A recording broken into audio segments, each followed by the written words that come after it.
এই অঙ্কটাকে ঘন নির্ণয় করতে বলেছে। তো অবশ্যই ঘন নির্ণয় করার জন্য তোমাকে ঘন নির্ণয়ের সূত্রটা মনে রাখতে হবে AB প্লাস হোল কিউব। যেহেতু এটা আমাকে প্লাস দেওয়া আছে তাই আমি প্লাসের সূত্রটি একবার লিখে নিচ্ছি। হোল কিউব সমান, সমান A cube plus 3A square B plus 3AB square plus B cube. এইটাকে অনুসরণ করে আমি এখন এগুলোকে লিখব।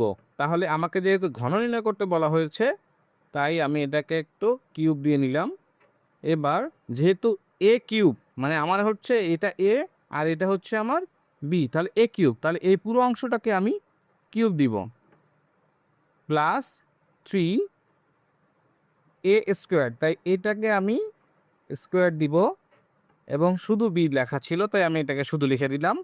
এরপরে 3 এ ছিল, এ বলতে 2x স্কোয়ার 3y স্কোয়ার তার উপরে স্কোয়ার প্লাস বি কিউব, তো বি হিসেবে ছিল এটা, তো বি কিউব।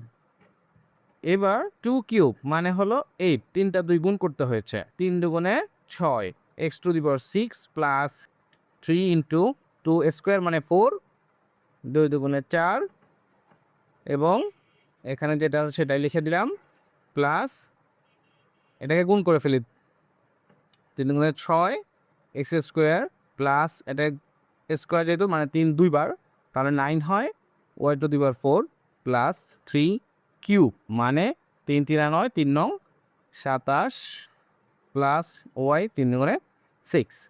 এবার final step x to the power 6 plus 3 4 12, sorry 3 4 12, 3 12 36 x to the power 4 y square, যেহেতু এটার সাথে এটা কোনো মিল নেই তাই যা আছে তাই লিখে দিলাম প্লাস 6 আর 9 গুণ করি 54 x square y to the power 4 plus 27 y to the power 6। এটাই হলো আমাদের অ্যান্সার।